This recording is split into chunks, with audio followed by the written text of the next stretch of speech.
En nombre de ADAMA Chile, mi nombre es Manuel Errázuriz, quiero darles la cordial bienvenida.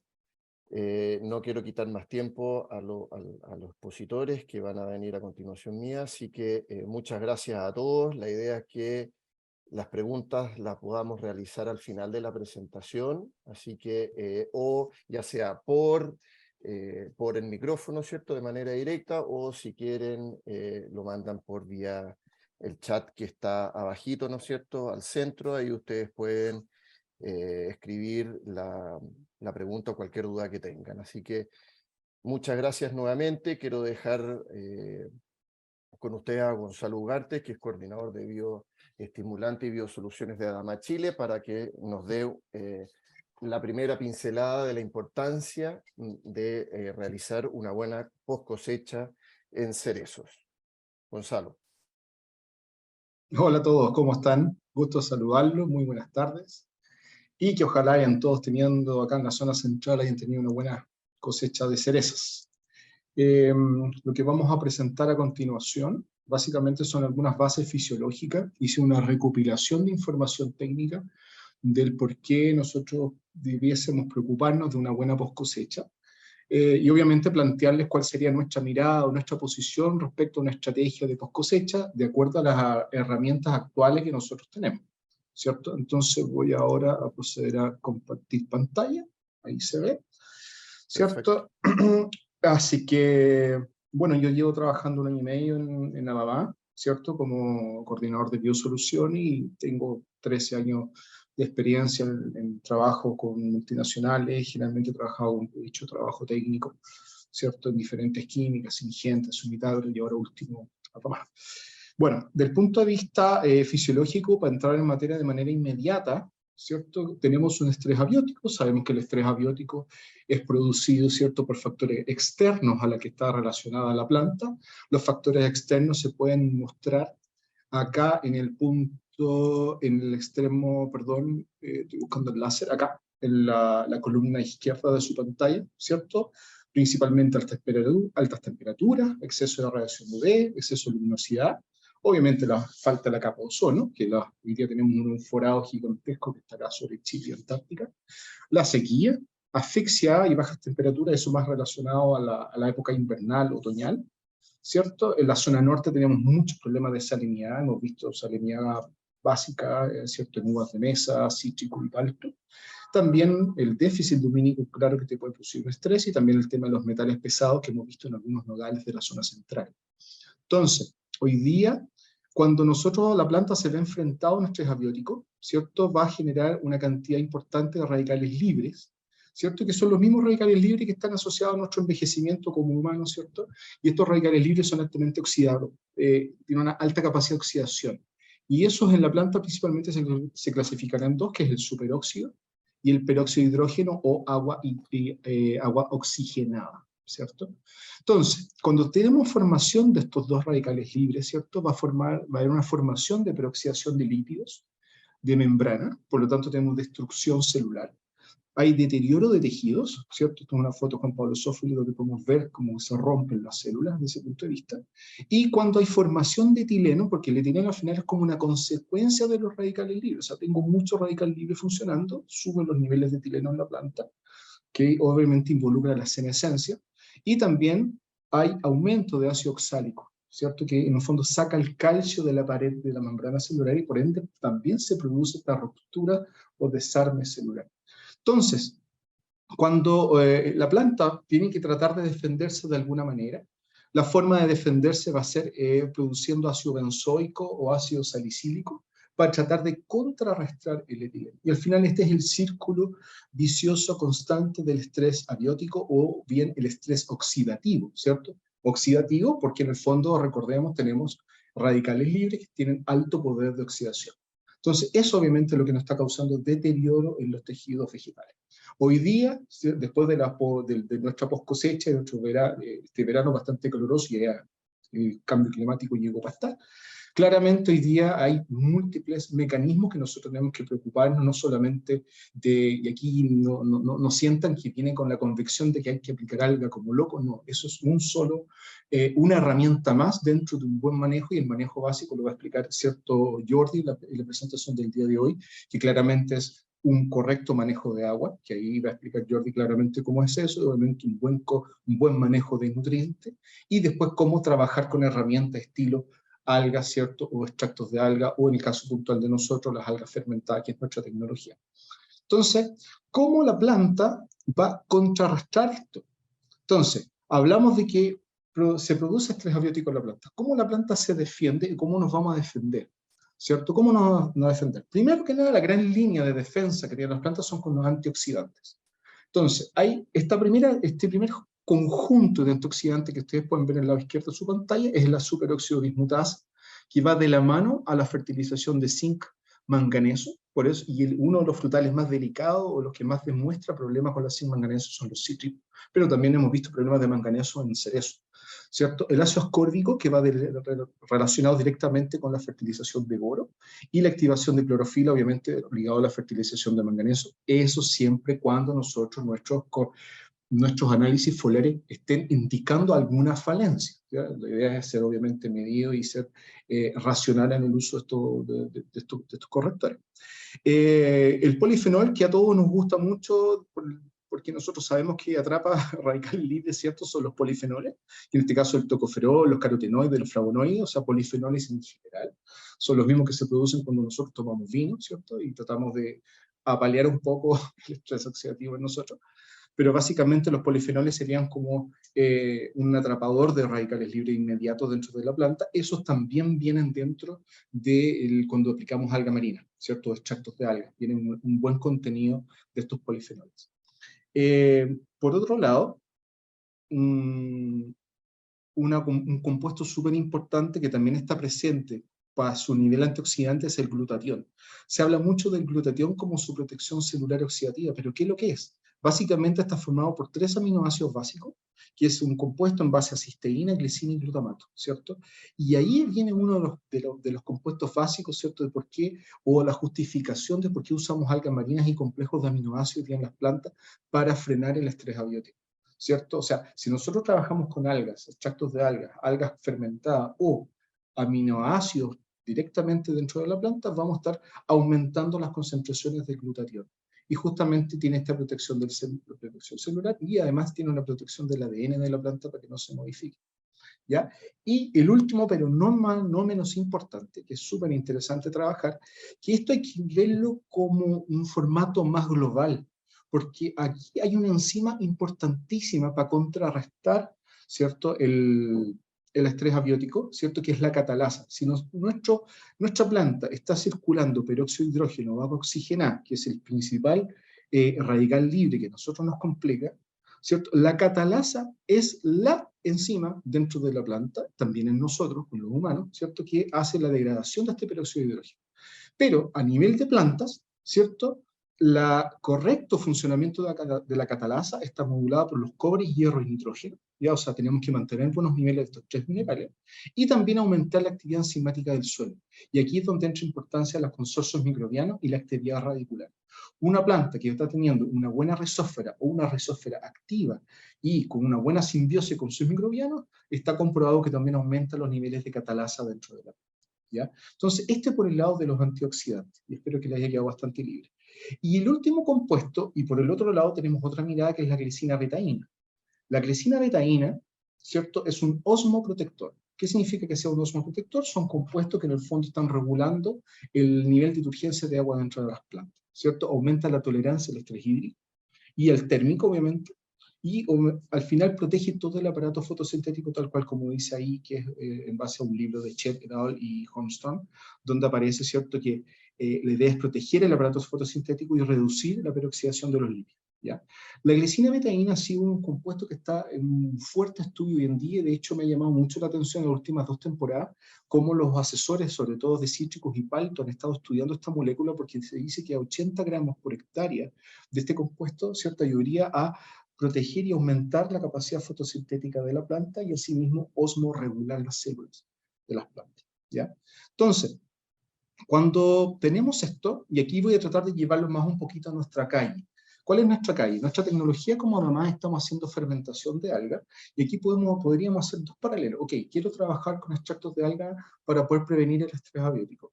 Una línea es trabajar con extracto, que la alga más estudiada hoy día mundialmente es el Ascophyllum mimosum. Esto es así, y hay mucho trabajo detrás. De hecho, hay muchos investigadores que defienden el Ascophyllum, y así es, o sea, no hay nada que decir. Y por otro lado, existe la nueva tendencia de trabajar con las algas fermentadas, ¿cierto? Siempre cuando fermenta alga, uno obtiene nuevos metabolitos o se generan nuevos metabolitos. ¿Por qué? Porque al tener un microorganismo fermentando el alga, ¿cierto? Ese microorganismo va a liberar nuevos metabolitos. Estos metabolitos que a nosotros nos interesa, principalmente en nuestra composición, es, ¿cierto?, la glicina betaína, que nosotros recientemente estábamos conversando. Entonces, la fermentación es un proceso natural, tal como dice ahí, pero lo que permite obtener un extracto con mayor riqueza. Y esa riqueza, lo que nosotros queremos rescatar, es la glicina betaína, junto con este osmoprotector. Claramente no se pierden los compuestos bioactivos que contiene el mismo alga. Entonces esa es la gracia, tenemos un producto final mejor y enriquecido, ¿ya? Entonces, si nos vamos directamente a nuestra línea Excel, ustedes pueden ver que el Excel Grow, el Excel Max, el Excel Root, ¿cierto?, son productos que en el fondo contienen alga fermentada. Para la aplicación foliar nosotros estamos concentrándonos básicamente con el Excel Grow ahora en verano. ¿Por qué? Porque es uno de los más completos de todo, al tener alga fermentada, ácido salicílico. Ya dijimos que por qué la importancia del ácido salicílico, ¿cierto?, en contrarrestar los niveles de etileno dentro de la planta, producto del estrés abiótico. El ácido fúlvico, que en el fondo es un excelente compuesto elicitor, ¿cierto? Es un producto que va aquilatando los diferentes compuestos que contiene el alga para poder meter estos compuestos dentro de la planta. Y la glicina betaína y los polisacáridos, que son interesantes, que eso lo tienen todos los extractos de alga. Cuando tenemos un extracto de alga crudo, común y corriente, ¿cierto? La riqueza de esos productos básicamente se basan en el alginato y en el maltol, ¿ya? Entonces, hoy día, uno de los productos más completos que hoy día podemos tener, ¿cierto?, para poder contrarrestar entonces el estrés abiótico de nuestra línea, de nuestro portafolio de productos, sin duda es el Excel Grow, donde nosotros vamos posicionándolo generalmente en aplicaciones, 3-4 aplicaciones después de en post cosecha, ¿ya? A dosis de 1,5 litros por hectárea, ¿ya? Por otro lado, solo recordarle que los correctores foliares de dama siguen tan activos y tan vigentes como siempre. Es una línea bastante completa, que este año nosotros, y ustedes se pueden acercar a los diferentes zonales, ¿cierto?, de nuestra compañía, donde nosotros además vamos a estar promoviendo 4 productos nuevos, que va a ser el molibdeno, el zinc manganeso y el fierro, ¿cierto? Esos son los 3 correctores foliares que vamos a tener ahí y pretendemos lanzarlos prontamente, que se va a hacer con unas novedades que ya se lo estoy adelantando para el 2023. Pero básicamente, ¿por qué trabajar con la línea Nutri? La línea Nutri en el fondo son productos todos que están en el pH neutro. El otro atributo principal es la mayor solubilidad posible. Cada NutriQuilate o cada Nutri que nosotros inventamos en la compañía fue hecho con 2 criterios. El pH tiene que ser neutro de la solución, ¿cierto? No queremos alterar esa solución. Queremos tener la mayor solubilidad posible, por ende se busca la fuente más soluble del mercado, pero además hacemos el cruce con el menor índice POD. El POD es el índice de delicuescencia, lo supe decir bien, que es una palabra complicada, y significa que ese corrector va a ser capaz de ser asimilable dentro de la hoja, aunque la humedad relativa del aire sea la más baja. Eso es lo que quiere decir.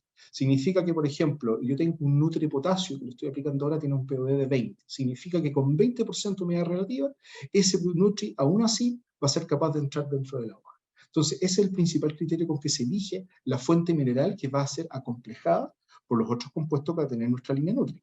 La alta compatibilidad con fitosanitario, eso va dado de los 2 compuestos anteriores. O sea, yo corrijo el pH, también corrijo esta solubilidad y este POD, y me da una alta compatibilidad con fitosanitarios corrientes, y también, obviamente, va quilatado con ascofino monoso, que eso también lo hace súper importante. Esto es un indicador de que la planta va a ser fertilizada, por así decirlo. Entonces, aprovechamos que el Ascophyllum nodosus también contiene un poco de estos polisacáridos, y los polisacáridos del Ascophyllum son los que al final van a quilatar el Nutri, ¿ya? Entonces esos son los compuestos básicos y los atributos básicos que tiene nuestra línea Nutri, y eso es lo que nos hace también una línea importante hoy en día, una de las más utilizadas en Chile. Por otro lado, en la post cosecha sigue siendo importante entonces el magnesio, el borio y el NPK, ¿ya? Son los tres nutrientes más vendidos y que siempre hemos recomendado mucho a nivel de post cosecha, no solo en cerezo, en todo tipo de frutales, pero siempre recomendando hasta 30 días antes de la caída de la hoja. Hay que entender que después de 30 días antes de la caída de la hoja, ¿cierto? Antes de la evolución de los solutos de la hoja hacia la raíz, tipo arginina o tipo otros compuestos, la hoja tiene un cierto envejecimiento y por lo tanto con ese envejecimiento pierde la viabilidad de nutrirse, ¿ya? Por lo tanto, ojalá hacer una corrección nutricional hasta 30 días antes de la caída de hoja. Entonces, si tuviera que transformar esto en un programa, ¿cierto? En hacer este puente, que estoy recién terminando mi cosecha de cerezas hasta mi caída de hoja, tengo un periodo determinado de meses, que es enero, febrero, marzo, donde podría hacer mi corrección de foliares, obviamente basándonos en nuestra línea Nutri. Podemos hacer 2, 3 aplicaciones de Excel Grow, pensando ahora, ¿cierto?, en contrarrestar o evitar, o sea, o poner mi vacuna, ¿cierto?, contra el estrés oxidativo, o sea, preparar la planta frente a la ola de calor de enero y febrero, ¿cierto? Si estoy pensando hacer más crecimiento vegetativo, yo me iría por un Excel Max, en ese sentido, 2 litros por hectárea, más que un Excel Grow. El Excel Grow, defender estrés oxidativo por calor. El Excel Max me iría más por crecimiento vegetativo en huertos jóvenes, porque tiene un efecto un poco más oxínico. Y si quisiera mejorar o hacer una elicitación, ¿cierto?, de la actividad sistémica adquirida, o sea, quiero mejorar el sistema inmunológico de la planta, foliarmente puedo trabajar con el Infos 4020 y radicularmente en flash radicular del cerezo, por ejemplo, trabajar con quitosano, como el Biomovens, que es nuestro quitosano, ¿cierto?, a 20 litros por hectárea. Así que básicamente eso sería nuestra propuesta, nuestra recomendación para esta temporada. Les deseo a todos un feliz 2023 y que ojalá todos tengamos un buen feliz año nuevo chino. Así que un abrazo a todos, les dejo mi contacto por cualquier cosa. Gracias, Gonzalo. Bien claro, preciso y conciso lo que acabáis de compartirnos y la verdad es que está bastante claro poder entender desde el punto de vista fisiológico cuáles son los factores relevantes o por qué debemos hacer ciertas cosas. Así que creo que ha quedado claro. Primero que nada, muy buenas tardes a todos y muchas gracias además por la invitación. Así que vamos a hablar de este tema de la poscosecha. El título lo dice ahí, la importancia del presente, lo que hacemos hoy, sobre todo en la cereza, es nuestra cosecha del próximo año. Así que lo que siempre digo a los productores, nosotros terminó la cosecha y empezamos a trabajar en la cosecha de la próxima temporada. Así que vamos a partir con un orden de las cosas que hacemos en todos los huertos, de tal manera de ir preparando a la planta para la próxima temporada y lograr la cosecha de mejor calidad. Bueno, los temas a considerar que aquí aparecen, y siempre lo digo, yo parezco rayado con el tema del riego, pero la verdad es que el riego es el gran gestor, digamos, el armonizador completo de la situación de la planta y el estado de la planta. Entonces es a lo que le tenemos que dar más hincapié, digamos, en el tema. Está el manejo de suelo y fertilización después de toda la extracción que hizo la producción de fruta, digamos. Tenemos también la poda de verano, si la hago, no la hago, la dirijo, a qué la dirijo, digamos, por qué la tengo que hacer, todas esas cosas. El programa fitosanitario, de qué cosas hay que preocuparse. Y también están las estrategias para estrés térmico, dado que hemos empezado a plantar cerezos en zonas bastante más cálidas de lo normal del origen de esta planta. Y además tenemos años que son más secos. Este año especialmente ha sido de alto calor. La verdad es que hemos tenido una temporada bien especial, bien extraña, con frío hasta tarde. No sé si se acuerdan, septiembre, octubre fueron muy fríos. Agosto, ¿para qué les digo? O sea, aparte de nosotros haber adelantado los huertos por todo este tema del año nuevo chino temprano, nos volvimos un poquito locos adelantando todo lo que podíamos adelantar. Y hubieron zonas, especialmente huertos incluso en los cuales yo participo, que tuvimos que controlar el A más de 26 veces. Digamos. O sea, el agosto estuvo complicado, septiembre estuvo frío y con un par de heladas, 2 o 3 heladas también bastante grandes, en periodos muy críticos, digamos. Posteriormente tuvimos una temporada, digamos, de frío o de fresco temprano, no tuvimos ese calor con lo cual nuestros brotes crecieron, pero muy activos y a una tasa muy fuerte a inicio de la temporada, en competencia con la primera etapa de desarrollo del fruto, que es donde se fija materia seca, donde se fija el zinc del fruto. Entonces, este hecho de adelantar nos hizo quedar con una fruta no en la mejor de las posiciones. Así que es importante, después vinieron, lo que les dije, calores muy altos, muy extremos. Yo les diría que desde principio de noviembre o segunda semana de noviembre, y esta temporada que partió un poquitito adelantada, producto de las aplicaciones, de lo que veníamos, del buen frío que tuvimos en invierno, después se frenó, se atrasó un poco y después pegó una acelerada. Obviamente que bajo esas condiciones hubieron una gran mayoría de los huertos que tuvieron un poquito más problemas con firmezas, con azúcar, obviamente con las mayores cargas con mayor razón. Así que la idea ahora es preparar, trabajando todo lo que es la nueva temporada, y lo que siempre le digo a los productores, nuestra temporada parte ahora, o sea, lo que yo no hago ahora en el verano, no lo puedo corregir en la próxima temporada. No tengo tiempo, es de carrera muy corta el cerezo, florece tarde y se cosecha muy temprano. Prácticamente la inducción es muy temprana, digamos, en noviembre, y después viene la diferenciación que finalmente determina la calidad de nuestra fruta.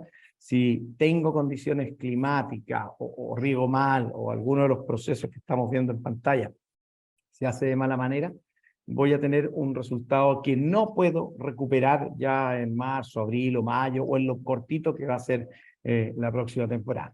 Entonces, les quiero hacer un recordatorio del tema del riego, aunque sea básico, es importante darse una vuelta por los huertos, no irse de vacaciones, sino que al contrario, dejar firme y muy, digamos, bien marcado el control del riego, digamos. O sea, no dejen de hacer calicatas todas las semanas, viendo las distintas situaciones y los crecimientos que tenemos de brotes que nos indican más o menos cómo está el riego.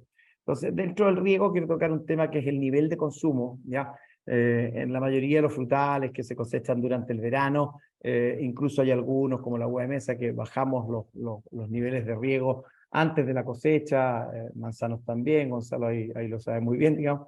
Entonces, obviamente que el nivel del consumo de los frutales que se cosechan temprano, por ejemplo, como damasco y cerezo, es diferente porque se cosechan y justo durante la cosecha o posterior a la cosecha vienen los niveles más altos de consumo de agua por parte de la planta. Si bien, obviamente que la carga incide en el consumo, el gran determinante del consumo hídrico son las hojas y el clima, la evapotranspiración. Por lo tanto, está determinado principalmente por el follaje y la evapotranspiración que presentamos, digamos. Entonces, dentro de ese... Parece que no anda, ahí sí. Está después la frecuencia del riego, que es cuándo voy a dar el próximo riego. Está el tiempo de riego, que es cuánto tiempo o qué caudal de agua yo voy a aplicar o cantidad de agua voy a aplicar entre riego. Y finalmente un tema que le doy mucha importancia, que es la distribución, y que les voy a explicar ahí por qué razón. Primero, el nivel de consumo. Tenemos las mediciones de evapotranspiración que no hay que dejar de lado. Hoy día estamos con mediciones de ET0 incluso sobre 7 milímetros día, ¿ya? Lo que nos dan evapotranspiraciones de cultivo alrededor de 5 a 6 milímetros día, digamos, lo cual es bastante alto. Y hasta el momento no ha bajado, ¿ya? Yo lo que quiero es sensibilizarlos con respecto al clima, digamos. O sea, tengo que estar mirando la evapotranspiración, digamos, este tema del clima que ha sido tan variable. Ayer tuvimos unas lluviecitas por ahí en la zona de Granero, chubascos que cayeron extraños, pero las evapotranspiraciones de aquí hacia el sur han sido muy altas, incluso más altas que en la zona metropolitana. Hemos tenido evapotranspiraciones hacia la zona de Los Ángeles muy, muy altas, digamos, y sobre todo esta temporada. Así que hay que estar atentos siempre a eso. Y de ahí lo que les digo, hacer el cálculo evapotranspirativo del cultivo. O sea, si yo tengo la ET0, que es la evapotranspiración potencial, la multiplico por el K sub C del huerto, voy a obtener lo que está realmente extrayendo el cultivo, digamos, donde ETC es la evapotranspiración del cultivo, ET0 es la evapotranspiración de referencia, y el K sub C es el coeficiente del cultivo que está determinado por el volumen del follaje, la edad del huerto y todas esas cosas. Entonces, esta pequeña fórmula tengo que calcularla y tengo que sacar la cuenta de lo que está tomando o lo que podría estar tomando la planta. Ahora, algo importante en esto, que lo vamos a ver después cuando toquemos el tema de tiempo de riego. Una cosa es lo que toma la planta y otra cosa es el tiempo que yo tengo que usar de riego para llegar a todas las raíces, digamos, ¿ya?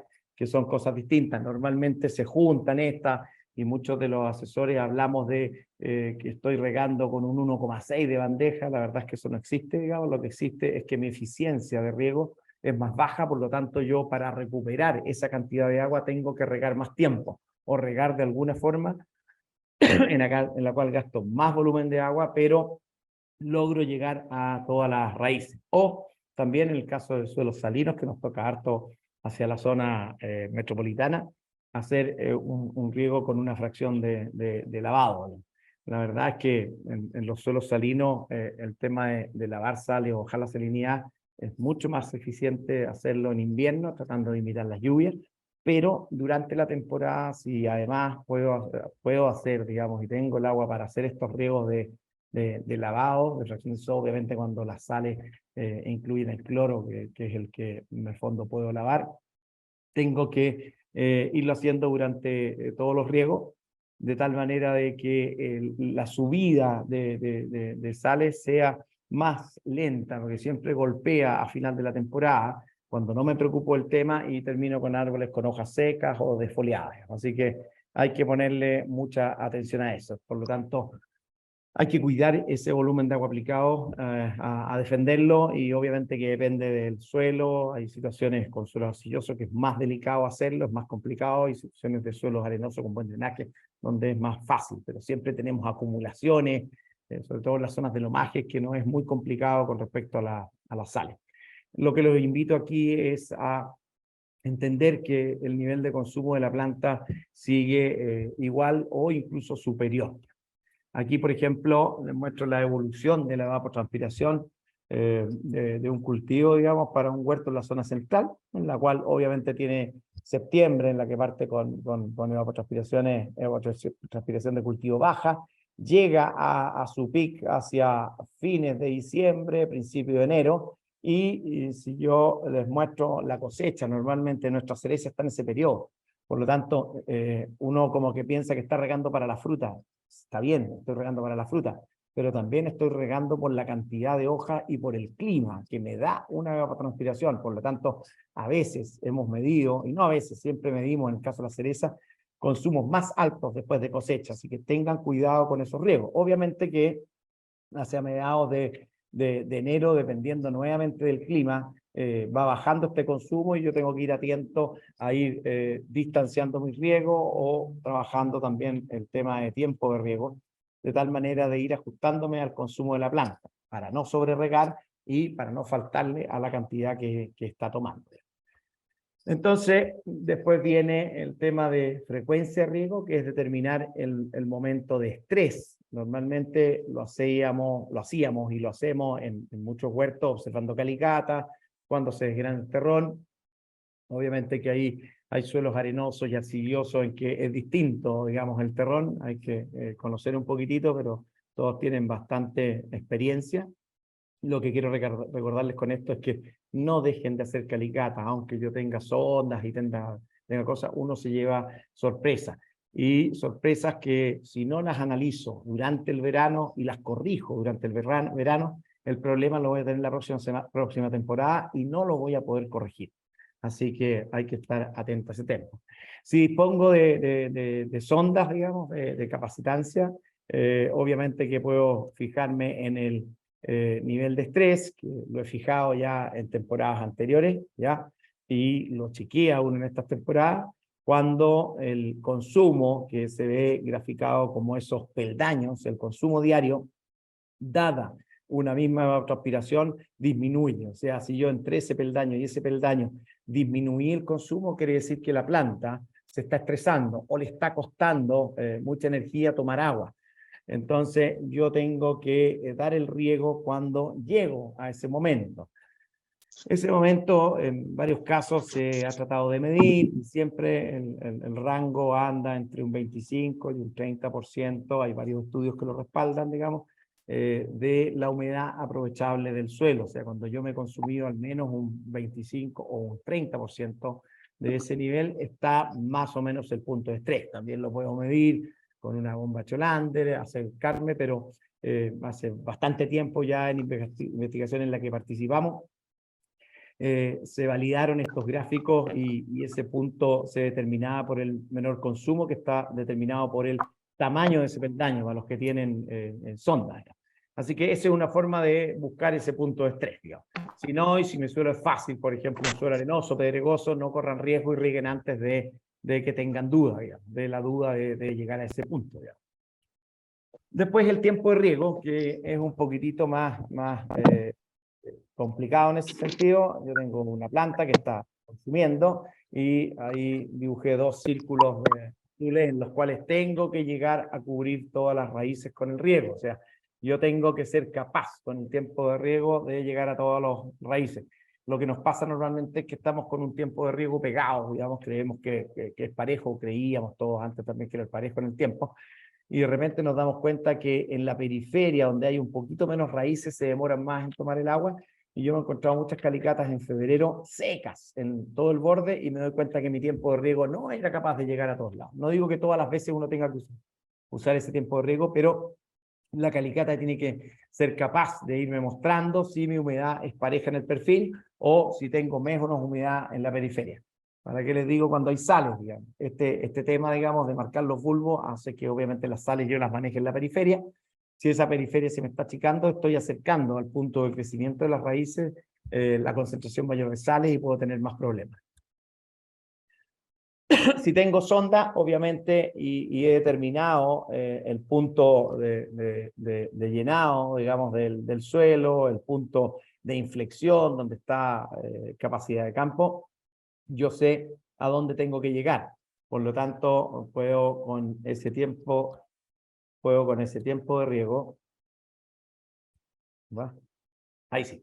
Puedo con ese tiempo de riego, ya que es lo que lleva al contenido de humedad entre este punto y ese punto, a determinar que es el punto en el cual yo logré llenar mi campo. Hay una serie de detalles en toda esta gráfica, las ondas que pueden ser distintos. Hay muchas situaciones que hemos analizado, un pic de arriba que sube muy rápido y cae, quiere decir que no estoy logrando un movimiento lateral de agua muy bueno, que lo hemos visto en la realidad. Por eso siempre les digo, hay que estar mirando las ondas si dispongo de ellas, o la gráfica, y analizando con la calicata. Este gráfico está muy fácil, muy simple, pero no todos los gráficos son así, digamos. Y además, este es un gráfico de sumatoria de distintas humedades en distintas profundidades. Tengo que preocuparme también de que esas distintas profundidades sean el punto donde están todas las raíces, digamos, de tal manera de que no me esté jugando una capa con mucha agua en profundidad que me va amortiguando toda la gráfica de más arriba. Hay que fijarse en todos esos detalles cuando uno está mirando la gráfica, y como les digo, uno mirando finalmente la calicata lo puede confirmar y corroborar. Bueno, y la distribución, que es algo de lo que sufrimos por años, digamos, y siendo en los primeros años muy güero, digamos, las mismas uvas aquí en la zona se diseñaron con líneas de gotero de una, y no entendíamos cómo podíamos regar. Hacia el norte sí podían con una línea, nosotros no podíamos. Finalmente, después de mucho discutir y analizar, nos dimos cuenta de que este viejo gráfico que aparece en toda la literatura y en muchas presentaciones, me he dado cuenta que ocupamos el mismo, pero aquí muestra un suelo arcilloso en el que se mueve mejor el agua lateralmente y hay un bulbo más grande, y un suelo arenoso en el cual el bulbo es más como una zanahoria. La verdad es que cuando llegamos a la zona teníamos suelos muy arcillosos y el bulbo era como el de una zanahoria. Entonces no entendíamos qué era lo que pasaba. Lo que pasa es que también está involucrado un tema del suelo, también de estructura, de preparación, que es muy importante, digamos, de macroporosidad, pero había otro que era el tema de salinidad. Todos estos gráficos fueron hechos a lo mejor en condiciones de salinidades un poco más altas que las que tuvimos. cuando llegué a la zona, las salinidades del Tinguiririca, que son los ríos de aquí en la sexta región, el Cachapoal, eran de 0,1, 0,2, incluso habían algunos de 0,0 algo. Con la sequía los últimos años ha subido un poco, estamos 0,3, 0,5, pero nada comparado con, perdón, los 1,8, 2 y 2,5 que tenemos en algunos ríos de la zona central y del norte, como el Mapocho, el Maipo, y que ese bulbo es de otra envergadura. Por lo tanto, todo esto tiene que analizarse antes que yo diseñe un riego para no tener problemas, pero si no lo he hecho y está el riego instalado, obviamente que tengo que mirarlo en la calicata, porque, como les voy a mostrar en la siguiente diapositiva, digamos, esto, diapositiva la hizo hace mucho tiempo Gabriel Sellés, para mostrar este mismo trabajo que habíamos hecho, cuando se demostraba que con un emisor no éramos capaces de regar todas las raíces, ni siquiera usando los famosos pulsos. Los famosos pulsos me dan algo de movimiento lateral, son una tremenda ayuda, pero no ayudan en casos tan críticos como este, digamos, ¿ya? Y también lo vio nuestro amigo Víctor Giancáspero, digamos, pajarito, que se le ocurrió teñir el riego junto con Andrés Mediano, y vieron que por mucho que regaban, habían grandes zonas del suelo que no eran capaces de mojar. Por lo tanto, además de tener problemas de sales, estaban produciendo una serie de efectos negativos, dado que estas raíces estaban secas y el mensaje hacia la planta era detener los crecimientos. Por lo tanto, insisto, hay que revisar la distribución, que sea, ojalá, al mayor volumen de raíces. Si no, tengo que hacer los cambios en el riego, ya sea en, ¿cómo se llama?, en la operación, como en el diseño. Nos hemos metido a cambiar muchos riegos, digamos, sobre todo en suelos, digamos, muy pedregosos y arenosos, que estamos usando incluso, ¿cómo se llama?, riegos por microaspersión. Así que ahí hay un tema bien importante que también les vamos a tocar en cuanto a fertilización. El suelo en la capa de arriba es donde tiene la mejor nutrición, equilibrio, biología, y si yo esas raíces las tengo inactivas, estoy desaprovechando esas mejores características de suelo. Todo en profundidad va siendo más bajo, más pobre, más malo. Así que el que las raíces superficialmente aprovechen, de ahí a los efectos positivos de los mulch, a los efectos positivos de la aplicación de materias orgánicas, ácidos húmicos principalmente, que mejoran también los movimientos laterales, estructuran mejor el suelo, así que hay que aprovecharlo y son una herramienta. Ahí está, digamos, algunos productos que también se usaron en esa época y se siguen usando como surfactantes, que son productos que mejorarían el movimiento lateral, así que también son una herramienta, pero son herramientas para salir del problema, porque no mejoran el problema del suelo, de estructura o del diseño que yo necesito. Bueno, ahí quería cerrar el tema de riego, lo que quiero, y lo puse en primer lugar porque creo que es lo más importante. Vamos a hablar de estrés térmico, todo lo que sé que un estrés térmico yo no lo salvo solo con aplicaciones. O sea, el 80-90% de la refrigeración de la planta parte por un buen riego. Teniendo buen riego, la planta está bien refrigerada, está con sus estomas abiertos. Siempre uso el término que regar mal es producirle un infarto a la planta porque no tienen corazón, sino que el hecho de tener esa bomba que mueva el flujo de agua, se mueven los nutrientes, se mueven los fotosintatos, digamos, de tal manera de que está funcionando el flujo dentro de la planta. Cuando cometo un error en el riego, estoy fallando a ese flujo, por lo tanto estoy echando a perder todo el sistema, así que mal va a funcionar cualquier cosa que quiera hacer. Bueno, y luego manejo del suelo y fertilización. Es clave hoy día que terminé la cosecha realizar un análisis de suelo. Ahí les vamos a explicar, digamos, de qué se trata. El típico análisis foliar para saber si los nutrientes en mi hoja están bien. Normalmente hacemos solamente análisis foliar y ya hace 3, 4 temporadas de la mano de Rodrigo Ortega hemos empezado a analizar también el tema suelo, porque muchas veces las fertilizaciones no nos funcionaban, como que no llegaban, no lograban unos niveles en la hoja, entonces hay cosas que hay que entender que yo tengo que tener en el suelo para que esto funcione, y ahí se los vamos a explicar con un poquito más de detalle. También el análisis de frutos, tremendamente importante esta temporada para rescatar esos huertos que lograron y estuvieron con muy buenos resultados de firmeza, para lograr entender, digamos, de qué nivel nutricional o de materia seca tenemos. La verdad es que los parámetros de los frutos todavía siento que estamos deficientes. Ahí estamos al debe con la industria, digamos. Hay que generar análisis de frutos que yo pueda decir, estoy mal en esto. Obviamente que si estoy bien en el suelo y estoy mal foliar o estoy mal en el fruto, mi problema es riego, no es fertilización. Por eso es importante tener claro lo que tengo en el suelo, lo que tengo arriba, de tal manera de saber si tengo que hacer una corrección en mi forma de regar o tengo que hacer una corrección nutricional dado que me falta algo en el suelo. Bueno, con esos tres yo ya puedo estar terminando la fertilización y, como les dije, siempre está el análisis de calicatas para ver si hay alguna limitación mayor en donde yo puedo corregir usando enmiendas o usando, ¿cómo se llama?, ácidos húmicos, como les decía, enraizantes en segundo lugar, donde están los enraizantes de tipo natural, que son todos estos quitosanos, ayudan un montón a esos crecimientos. Son siempre, como les digo, ayudas, digamos. El uso de mulch, como también se los señalé, y van todos en un buen análisis de la calicata que estamos viendo. Eso es la clave.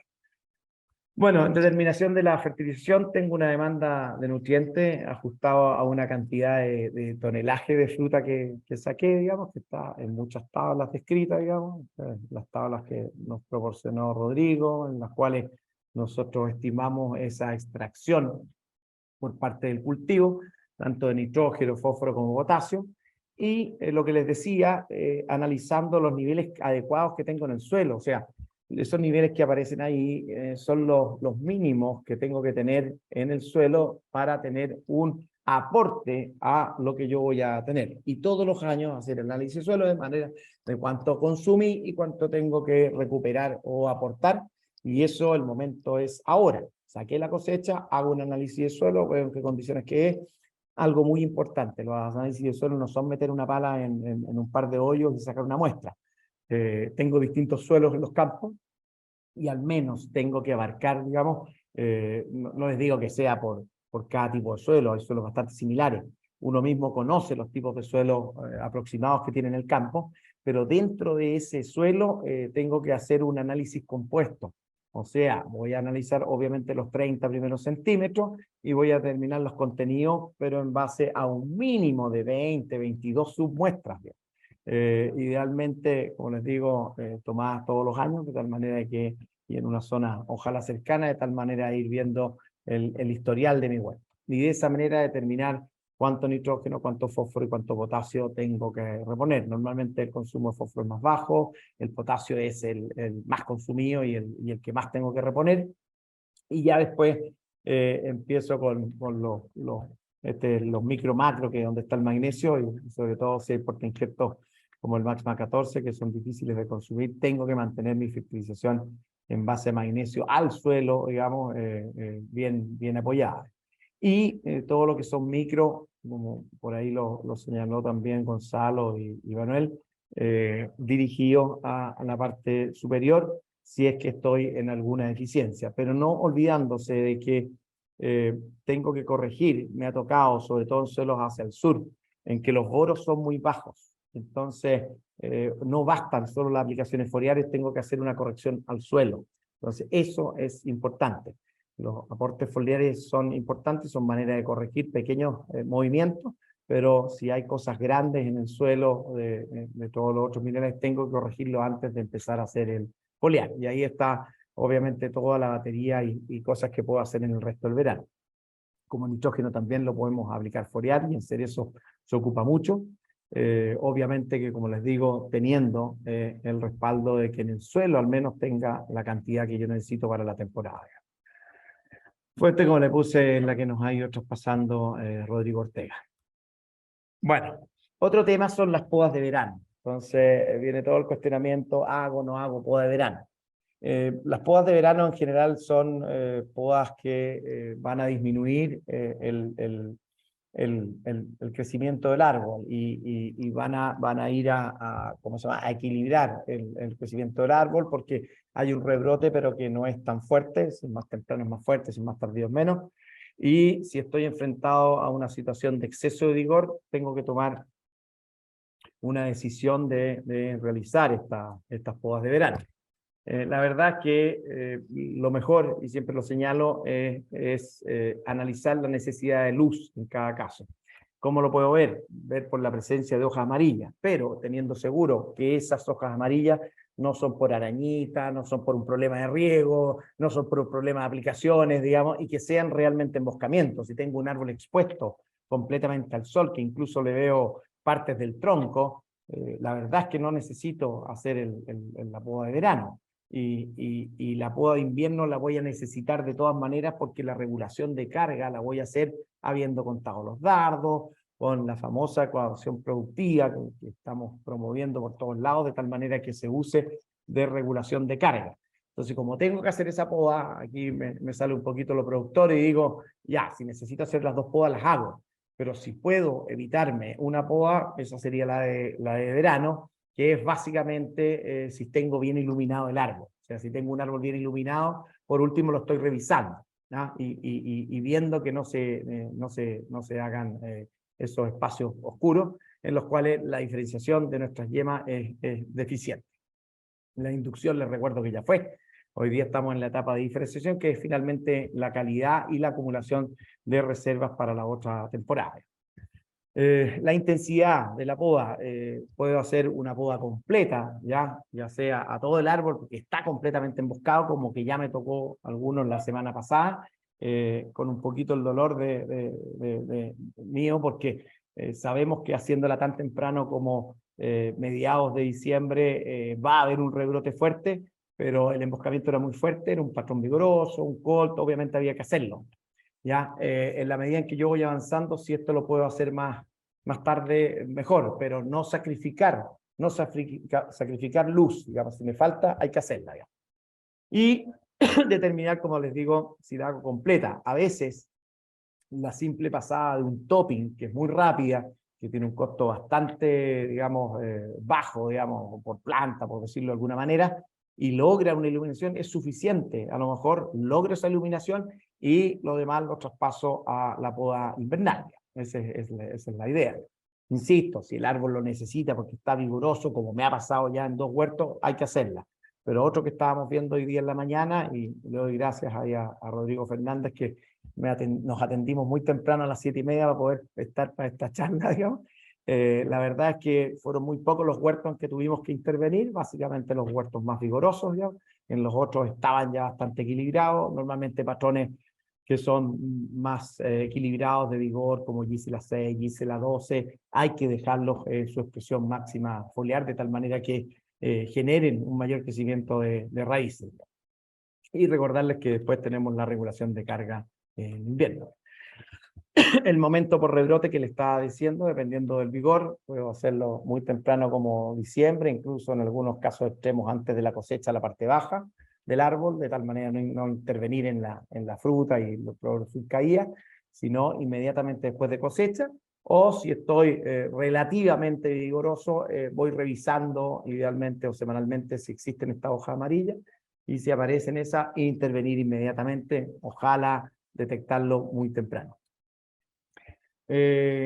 También está el uso de reguladores, reguladores de crecimiento que lo hemos usado hacia el sur y que estamos recibiendo un otoño temprano de mucho frío. Tenemos que ir frenando nuestro árbol. Ahí los plásticos o las coberturas no nos ayudan mucho en ese sentido. O sea, terminada la cosecha o el periodo de riesgo, tengo que descubrir el árbol y exponerlo al ambiente, de tal manera que esas yemas vayan acumulando la resistencia a los primeros fríos.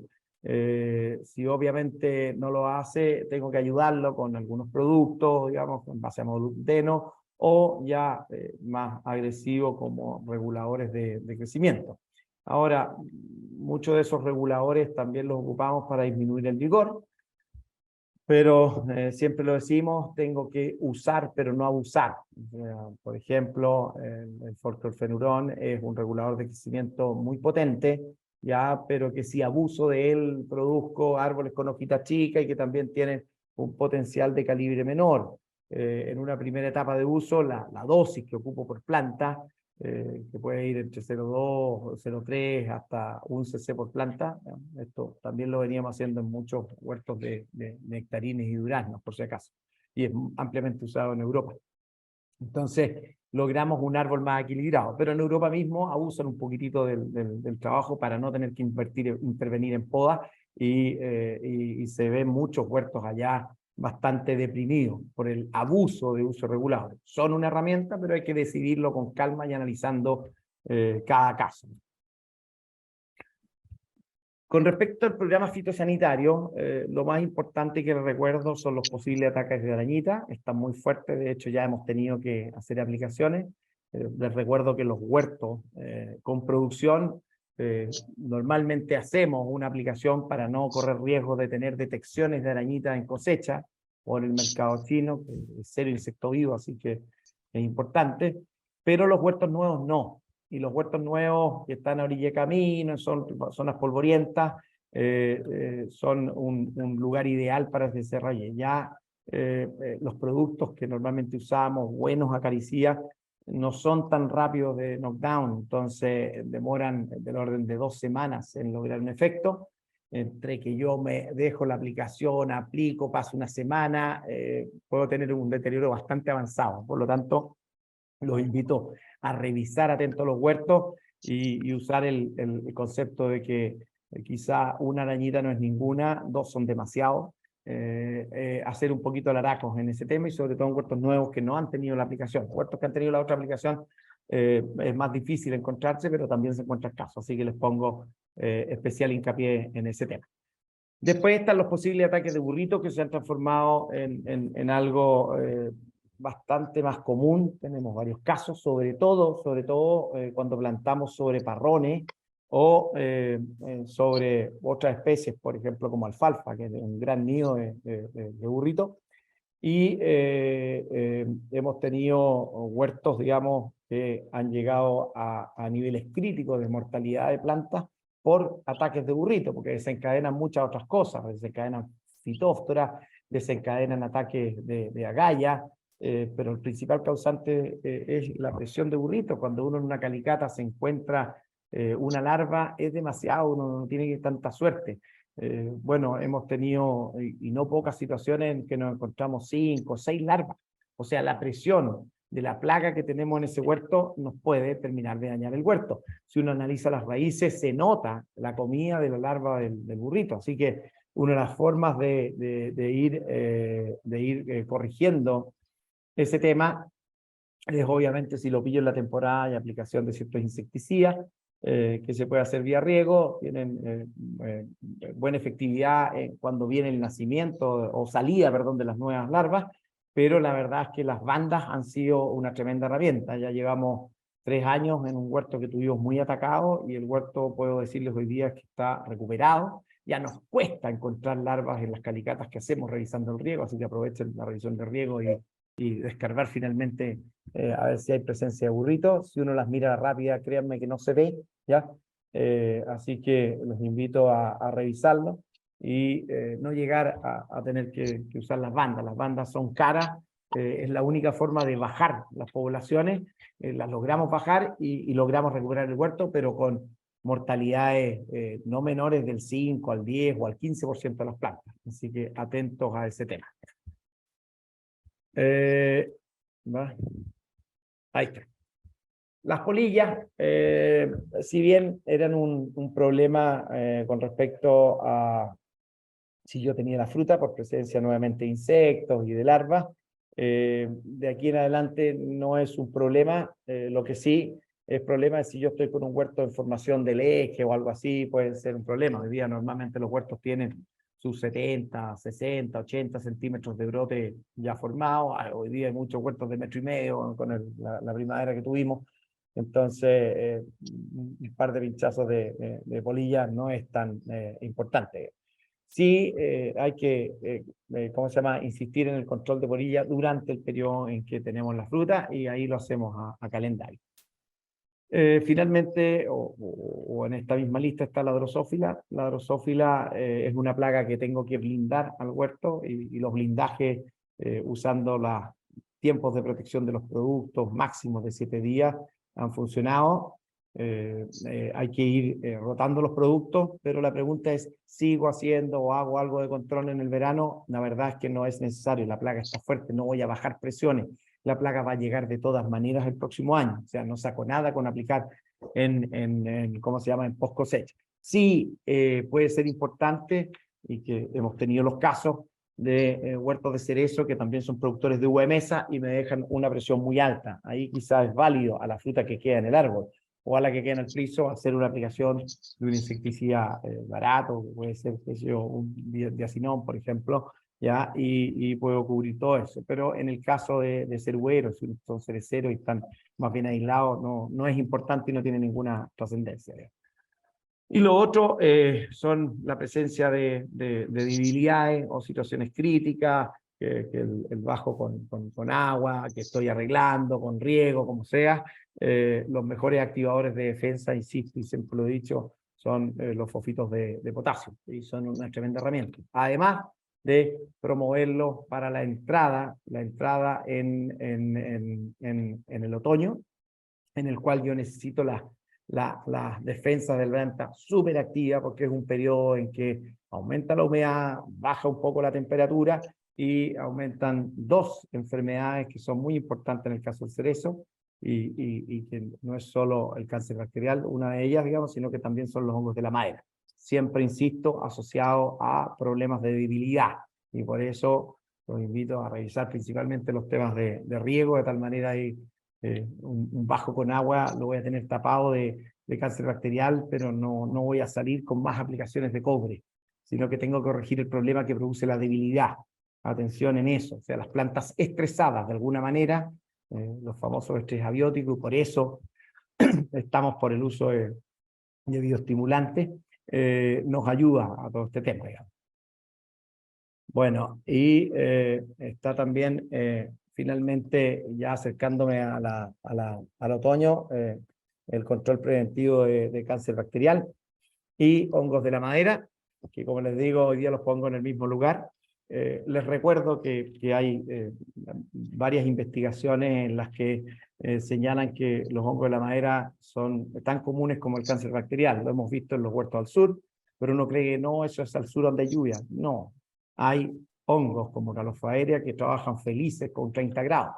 Por lo tanto, hoy día, además, las podas de invierno, y esto reconozco que lo aprendimos en el sur, pero también hay investigación de la Universidad de Chile, llevada por Jaime Auken, en la cual se determinó, digamos, la presencia y la presión de Calofaeria, Cytospora, pero más cargado a Calofaeria, que estaría trabajando mejor con altas temperaturas.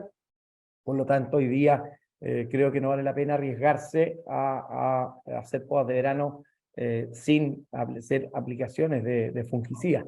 Y ahí hay fungicidas que son baratos, digamos, está Venomil, está metiltiofanato, está Captan, está Mansate. Son aspersiones que idealmente se pueden hacer en lo que uno avanza en el día, y estoy aportando, como lo hacemos en el sur cuando hacemos podas de verano. Así que ese es el esquema con respecto a cáncer. Después, obviamente, en la caída de hoja, cáncer cuando se presente la primera lluvia de otoño grande. Yo sé que todos me van a decir, ojalá haya, pero si hay, tengamos cuidado, porque la presión de hongos de la madera va a ser alta.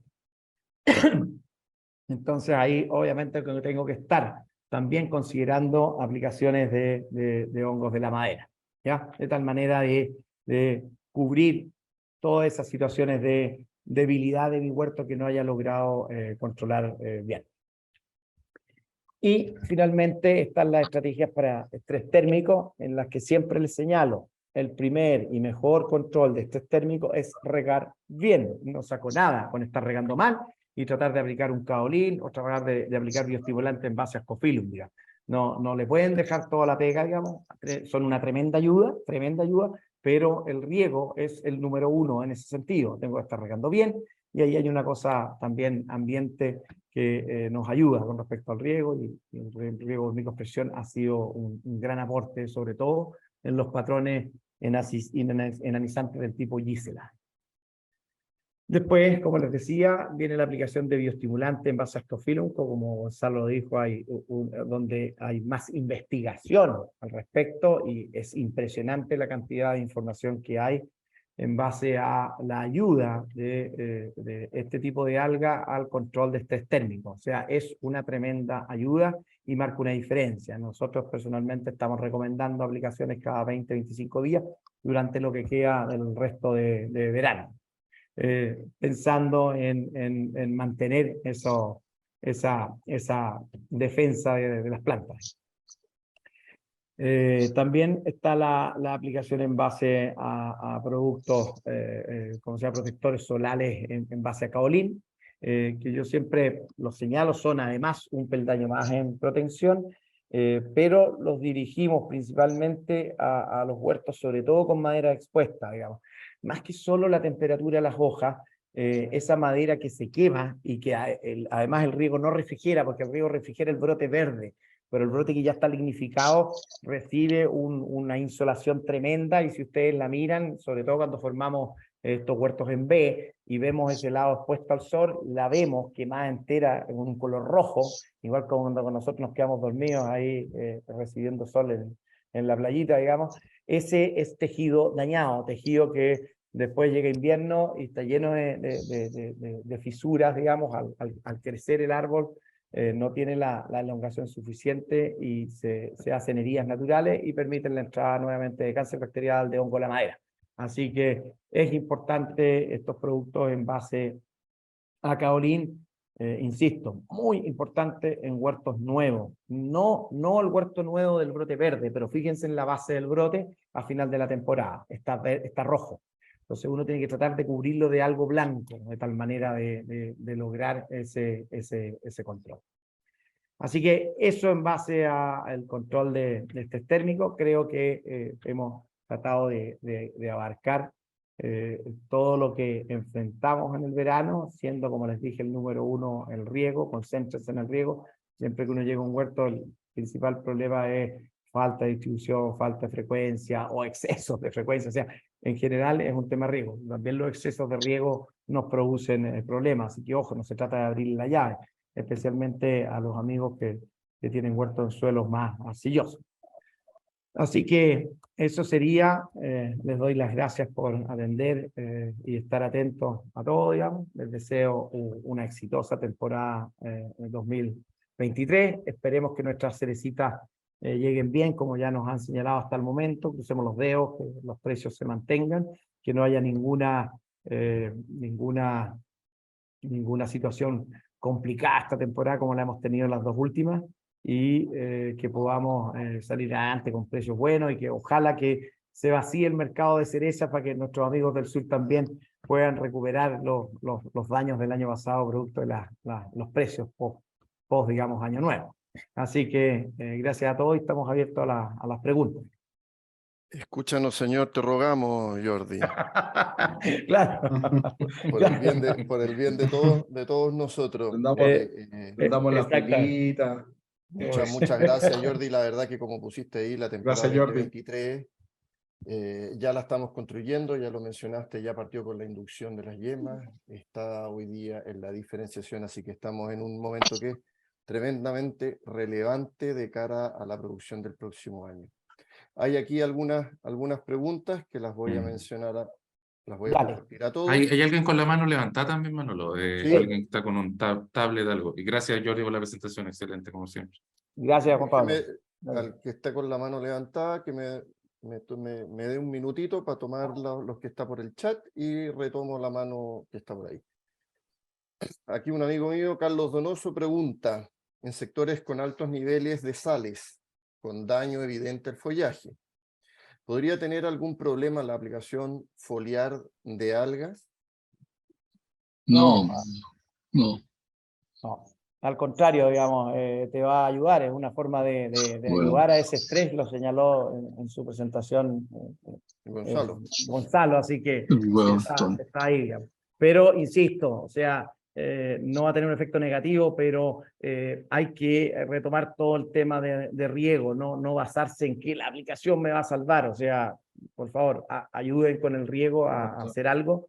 Es factible, las hojas que se quemaron esta temporada van a quedar quemadas, pero el hecho, por ejemplo, de ver algún rebrote verde, ese brote frenado, me indicaría que ya estoy con un nivel de riego mejor. No es ideal tener rebrotes, pero sí me va a ayudar, así que hay que usar los lavados. Hay también desplazadores de sales que se pueden ocupar para corregir casos de emergencia, y hay otros productos en base a regulaciones osmóticas que se pueden ocupar.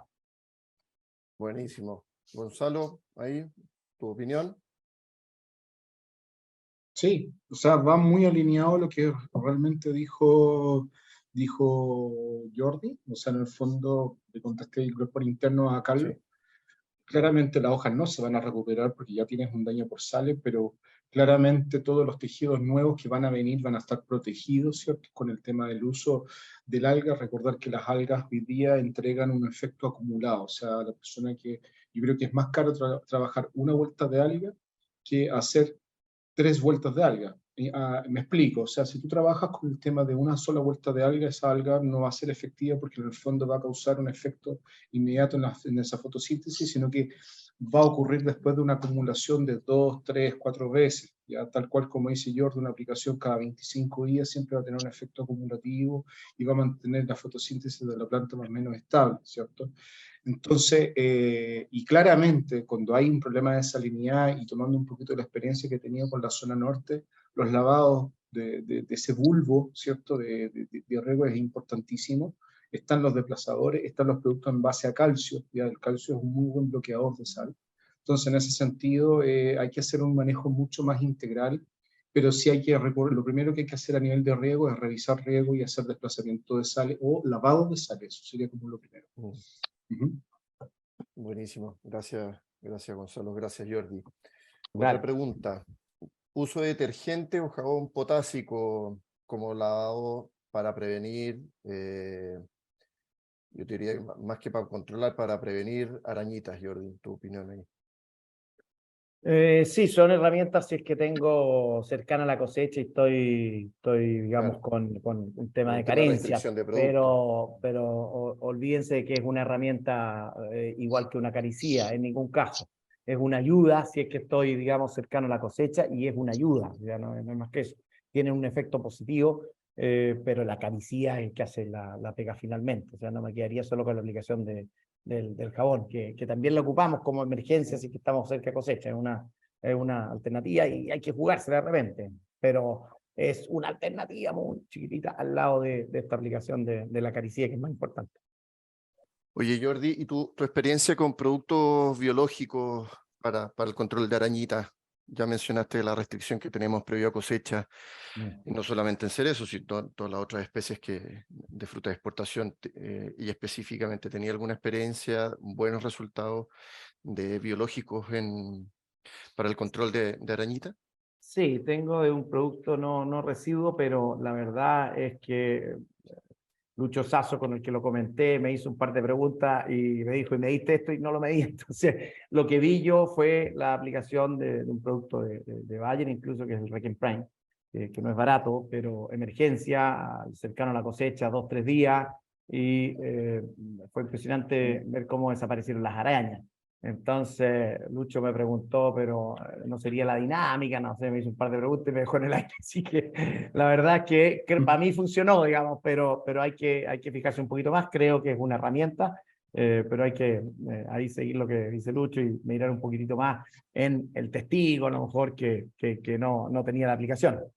Yo creo que sí, porque la apliqué la verdad, a todo el huerto, y teníamos un ataque en un camino que pasan camiones, es un desastre, Ya, digamos. El una producto presión nos alta. quedaba, una presión altísima, y créeme que en una semana, porque la aplicación se repite a los 7 días, digamos, porque no tiene un efecto residual sobre los huevos que van naciendo. La verdad es que antes de los 100 días no quedaba ninguna arañita viva, así que me impresionó, pero insisto, no hice un análisis más que eso. Productos biológicos no he usado, Manuel, así que Dale. estamos ahí atentos. Hay que estar atento a todo eso, porque Oye, es un tema fuertísimo el que se nos ha venido y dense cuenta lo que ha cambiado en los 10 últimos años. A mí me tocó ir hace muchos años a pelear, a discutir a Europa, digamos, los cantidades de residuos que nos aceptaban ciertos supermercados.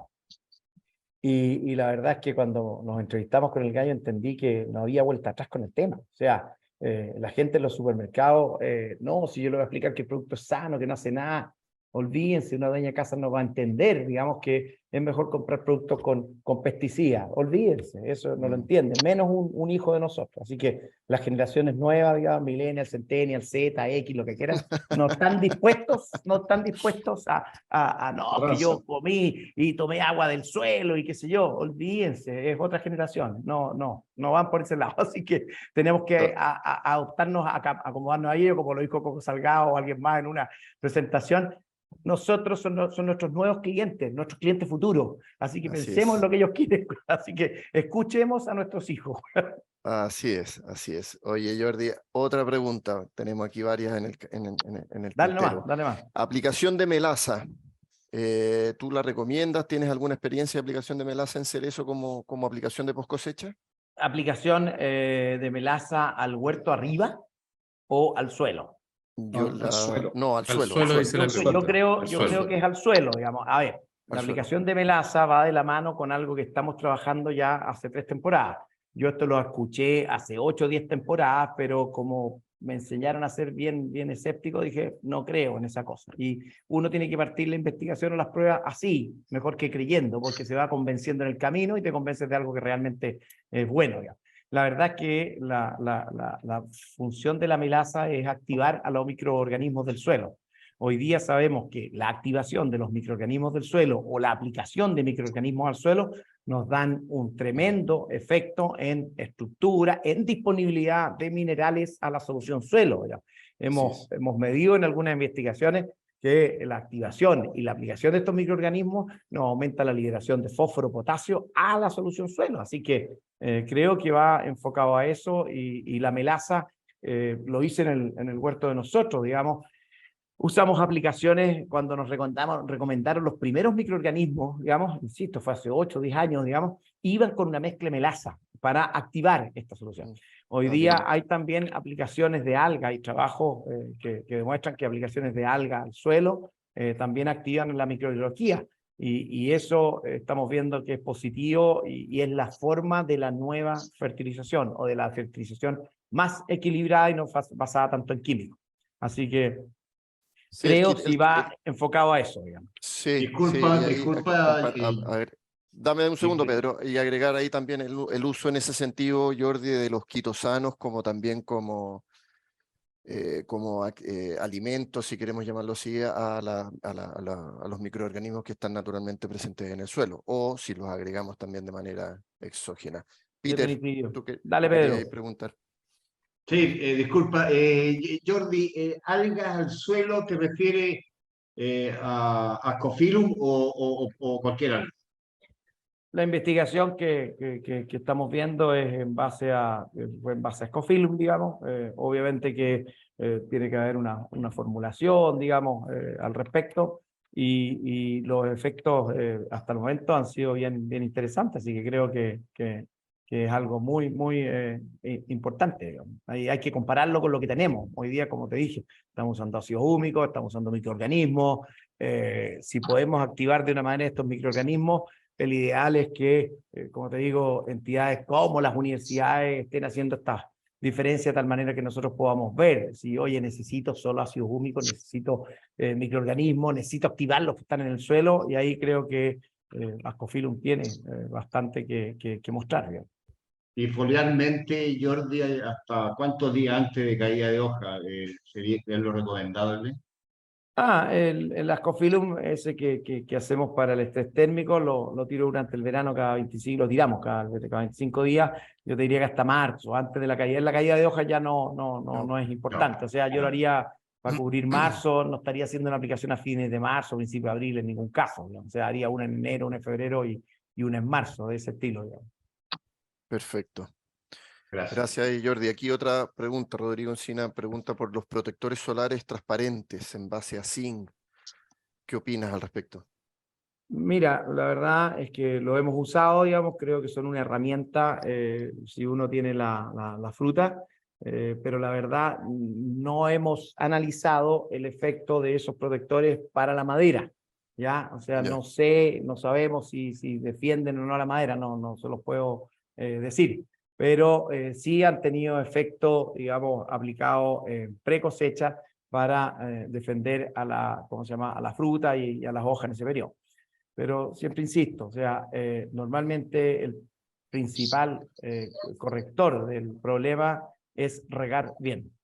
Y después vienen estos otros apoyos, digamos, tanto sean los protectores solares transparentes como los de kaolín, en base a kaolín o estos talcos, digamos, que, como les digo, los de talco los prefiero para proteger la madera. Ahora, cuando veamos buena investigación mostrando que el transparente lo hace también, creo que es una opción, digamos. Buenísimo. Gracias. Claudio pregunta acá si tienes algún, esta es como la receta del millón acá, un manejo nutricional de poscosecha para mejorar la firmeza. Mira, Wow. algo, sí, salvaje. Yo también necesito la receta. Sí. Los huertos míos y todo, pero la hemos estado, ¿cómo se llama?, analizando. Yo creo que el principal componente de lo que señala es primero revisar si esa fruta, ya, alcanzar a analizar la fruta, a lo mejor todavía que algo de fruta no puede analizarla, pueden analizar la materia seca. Si el tema es materia seca, mi tema va en la primera etapa de desarrollo del fruto y que en el fondo tengo que lograr que no existan crecimientos exuberantes de brotes, punto uno. Así que te devuelvo la pregunta, lo que logre un crecimiento más equilibrado en ese momento. Y lo otro es básicamente lo que todos tratamos y en todas las frutas es de ponerle calcio a la fruta. Poner calcio a la fruta no es fácil, o sea, foliarmente la verdad es que no hemos podido lograr efectos muy buenos. Lo hemos hecho mejor poniendo mucho calcio al suelo, digamos. Y en ese sentido, los mismos suelos, digamos, salinos de la zona del área metropolitana son mejores en eso. Pero la verdad es que no sabemos, yo siempre le digo, aquí faltan los fisiólogos que nos digan si es por la tasa menor de crecimiento de los brotes, que hacen de que el brote sea menos importante que la fruta y la fruta sea más atrayente en ese primer periodo en llevarse grandes cantidades de calcio. Y la otra herramienta es aplicando definitivamente calcios más baratos al suelo, digamos. O sea, hay yesos, hay cloruros incluso que hemos usado hacia el sur, digamos, pero los efectos nos falta todavía, no hemos logrado mejorar un montón la firmeza con aplicaciones de cloruro, pero no hemos llegado a ser top, así que creo que hay que trabajar más en el yeso invernal, digamos, y creo que el yeso es una fuente barata. El uso de tiosulfatos, por ejemplo, de calcio, también ha sido una herramienta muy buena en zonas salinas, ya nos ha ayudado un montón, digamos. Aparte de mantener ¿cómo se llama? Las sales bajas, ¿no? Fíjate que en eso fueron categóricos el uso de tiosulfato este año, pero el hecho de tener una buena proporción de calcio inicial, como les mostré ahí en la tabla, necesito 600 ppm en el suelo, si tengo menos, tengo que tener eso de ahí hacia arriba, empezamos a conversar. Esa creo que es la mejor herramienta, Manuel, que le puedo dar, digamos, y tratemos de meterle más calcio a la fruta, o de hacerlo por disminuir esos crecimientos excesivamente vigorosos. Por ejemplo, el exceso de Sí, nitrógeno temprano atenta directamente contra este totalmente. problema. No, totalmente de acuerdo ahí. Y bueno, también lo mostró por ahí Gonzalo en su presentación, cómo el estrés oxidativo afecta las membranas directamente cuando tenemos hoy día eventos por temperatura en pre-cosecha. Hoy día estamos hablando de post-cosecha, pero tenemos eventos de altas temperaturas en pre-cosecha que afectan directamente a la planta. Ya lo veíamos por ahí en la presentación. Solamente para agregar, justamente Jordi ya hizo un tema, o sea, hoy día los cerezos estamos en plena diferenciación, la inducción ya fue, entonces hoy día estamos diferenciando, entonces todo, si nosotros estamos haciendo una muy mala diferenciación, ¿cierto? No solamente el tema de los frutos dobles ocurre por el calor, sino que también vamos a tener un peor ovario y un ovario de mala calidad. Entonces, eso ya es como la primera precursión de la calidad del fruto que vamos a tener. Y posteriormente, ¿cierto?, viene la devolución, o sea, todo lo que produjo la hoja, ¿cierto?, tiene que hacer la acumulación de arginina. ¿cierto? Entonces viene también la protección de la raíz. Tenemos que generar una buena raíz o al menos preservar esa raíz, que primero con gracias al riego. Segundo, puede ser el trabajo con quitosano, la expertise que yo tenía con temas biomovens y otros quitosanos. El tema de generar, ¿cierto?, de este efecto SAR radicular para conservar la raíz que vamos a producir gracias a este flash radicular que vamos a tener en el verano. Conservamos la raíz de buena manera y vamos a tener una buena raíz para partir la próxima temporada, ¿cierto? Y tenemos buenas raíces, vamos a tener mejor extracción de calcio también en la temporada. Entonces, al final, toda una cadena. ¿Ya? Totalmente de Eso acuerdo. también Y ahí, Claudio, forma parte de la cadena esto. Buen así es. punto, Gonzalo. Fíjate que el Agregar, crecimiento de perdóname, raíces. Jordi, Dale. dame un segundo, agregar solamente ahí, Claudio, que efectivamente, como ya viste en las presentaciones, o sea, el uso de bioestimulantes, de aminoácidos, de productos enfocados al suelo, como pueden ser ácidos húmicos, quitosanos, etcétera, sí tienen un impacto en la condición mineralógica del fruto, y eso nosotros sí lo tenemos medido, sí lo hemos evaluado. Así que Exacto. cuando quieras te lo podemos mostrar. Jordi, perdona. No, era básicamente algo que señaló Gonzalo, que es súper importante, que es el crecimiento de raíces iniciales. Por ejemplo, los excesos normalmente a principio de temporada son excesos de riego y en plena temporada son faltas de riego, digamos. Entonces, tanto en distribución como en todos los factores que señalamos, el activar las raíces temprano es un tremendo aporte en calcio a la fruta. Otra pregunta, control de Pablo Sánchez. Un saludo, Pablo. ¿Qué experiencia tienes, Jordi, con el control de larvas de burrito con capitel? Muy poca, muy poca. Lo usamos en un huerto en el área metropolitana hace 2 temporadas. Fueron bastante buenos los resultados, pero tuvimos que poner finalmente bandas, por si acaso. O sea, terminamos en las bandas. No nos atrevimos, a lo mejor fuimos poco osados, digamos, en seguir solo con el capirel, pero debo reconocer, lo revisamos el otro día con Gustavo Órdenes ahí y fue interesante el efecto, digamos. ¿Y alguna experiencia por ahí que viene también de Pablo, algún control biológico sobre nemátodos, uso de parásitos, por ejemplo? Hay unos productos, pero no los hemos probado, así que No, eso es capital. Forma parte de la pregunta. Sí. Perfecto. Es parte de la misma Perfecto, sí. pregunta. Es que Sí. hay otros, ojo, también lo conversamos, hay otros que no me acuerdo el nombre, digamos, pero hay otro metido en el tema ahí. Hay que Y estar viene más cerca. solo para sumarte, Jordi, a la mesa, que efectivamente cuando hablamos de controles biológicos en suelo y sobre todo en cuculionios o en nematodo, hay que entender que nos vamos a tener un poco que desacostumbrar a las tenores de eficacia que teníamos con los productos de síntesis química. Vamos a tener que pensar en que es un programa de más de un año, porque lo que ocurre en tanto en nemátodos como en otras larvas es que vamos cambiando la composición, en el caso de los nemátodos, de los auxiliares, y eso hace que en el tiempo lleguemos a eficacia. En más de 2 años, 2, 3 años, lleguemos a eficacia casi al 100%. Pero en un primer año la expectativa nuestra va a tener que ser distinta en el tema de los biológicos, en la partida, en algunos de los productos biológicos al suelo. Que lo conversábamos con Exactamente. Gonzalo hoy día, con otra mesa también, y ahí nosotros le vamos a traer novedades durante este año 2023. No, exactamente, el uso de temas biológicos en todo sentido, tanto en hongos como en insectos, es un tema integral. O sea, también lo hemos visto de que Totalmente. estar la planta, digamos, con un suelo vivo, con un suelo activo y todo esto, ayuda a que la planta misma tenga defensa y es todo integral. O sea, creo que nuestro manejo fitosanitario completo va a ir cambiando, ya como les dije, va a ir atendiendo a nuestros nuevos clientes futuros. Y va a tener que ir más por ese lado y entender esta integridad. Nosotros venimos de una escuela mal formada en la que aplicamos algo para quedarnos dormidos tranquilos. O sea, nos pasó en Botrytis muchos años en 9 mesas y sabíamos que era mucho más efectivo ventilar el parrón que aplicar el producto, pero yo me quedaba más tranquilo si aplicaba el producto. ¿Cachai? Entonces, ese switch nos va a costar más a los viejos irlos cambiando, pero hay que cambiarlo. Absolutamente. Somos aquí varios los que usamos mucho el Gusation y sabíamos lo bueno que era. Y lo bien que nos hacía a la producción frutícola en algún minuto, pero los tiempos cambiaron y eso es verdad. Y hay que hacerse cargo de eso. Nosotros trabajamos finalmente en la industria alimentaria, no hay que olvidarse de eso. Hacia abajo. Nosotros somos una demanda, pero eso es. Absolutamente. Oye, Jordi, bueno, ahí está también colgado de la misma pregunta anterior el uso del diazol para el control de larvas de burrito. vía riego. Sí, eso lo conversamos también en su momento Así es. con Lucho, que lo analizó bastante.